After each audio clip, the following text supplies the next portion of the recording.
Chris, thank you very much for the invitation to SLS Precision Engineers. Now, this wonderful Sodick AD55 die sinking machine's been here for 2 months. We're going to talk about this machine, but tell me a little bit background of the company and what sectors that you actually serve. All right, well, it's a company that's been around for 40 years now.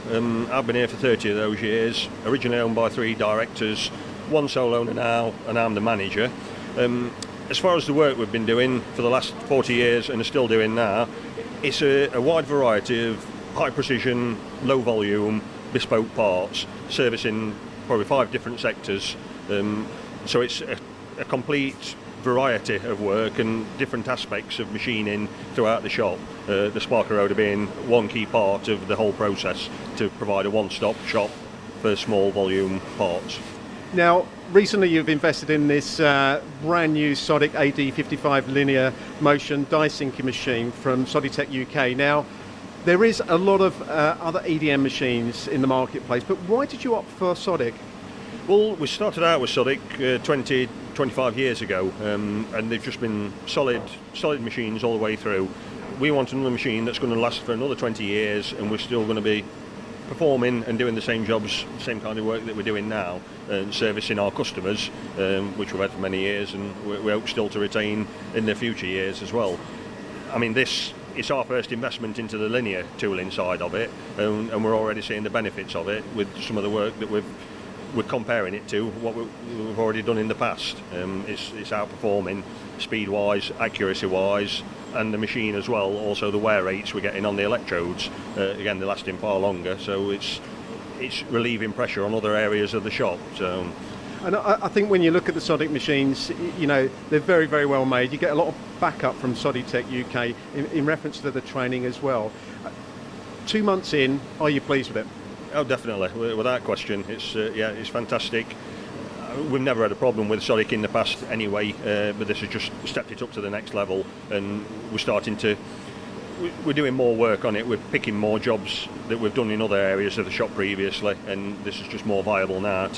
It's quicker to make an electrode and spark it on here than it is to mill or machine other methods. Talking about components, now you've got some components here. Now, with this component, why would you need an EDM machine to actually create this part rather than maybe using a 3-axis or a 5-axis machine tool? Well, I mean, this one in particular, I mean, this is the part that's came off the tooling, and just making the tooling for it, it was very intricate inside the teeth detail, and that's probably a key thing.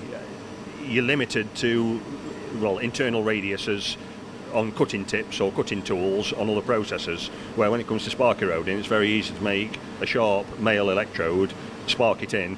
The kind of wear rates we're getting now on this machine, there's the very sharp corners that are left on the actual component afterwards, which leaves it as the ideal process to be doing this kind of component. Plus, you're not limited by the hardness of the material that you're working with. As long as it's conductive, you can spark it. So. And also, I noticed that you do a lot of mould work here as well. For instance, this component here, I mean, you've got an array of different mould tool components, but is that really what this machine is for? This machine ideally is the main reason that we're wanting to get more of this kind of work, which is the low volume, very high precision moulding parts is something that we've excelled at and we've built a business on over the years as a key part of our moulding side.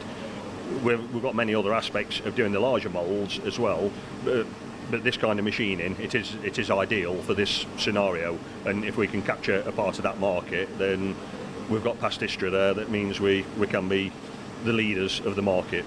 So with this investment that you've got on the AD55 linear motor, does it give you extra capacity to offer the marketplace? Yes, I mean the increased speeds we're getting, I mean it's larger tank than we had before, so we can set more jobs up at once. You get the benefit then out of running time over weekends or evenings. So capacity wise, yes, increased. It's small stuff that we do, so it's more about the multi-cavity, being able to retain the sharpness of the electrode and to do more cavities in one go as a massive benefit, and that's where we can then offer customers similar prices for 8 cavity rather than the 4 cavity, and so we're hoping that will pay back in the future and be a key part in winning more orders for this kind of work. And this type of machine is the larger one in the family, as I understand, but also it has a lot of components from the next level above. Yes, I believe so. I mean, this obviously is specific to our work. As a workshop, we're limited by the largest machine we've got. This has stepped up from the previous size we had, so we've just raised our game a little bit and expanded the envelope for the size of work we can do and the size of jobs that we can fit on this machine. And finally, Chris, for any engineers that are looking to outsource work, bearing in mind you've got capacity, what would be your message? You can come and see us and you probably will be surprised at what we can do. We're a one-stop shop. We've got everything from milling, turning, grinding, cylindrical grinding, jig grinding, spark eroding, designers. We've got everything, and we're engineers at heart. We enjoy problems, and we enjoy solving those problems. Great. Thanks very much for your time, Chris. Thank you. No problem.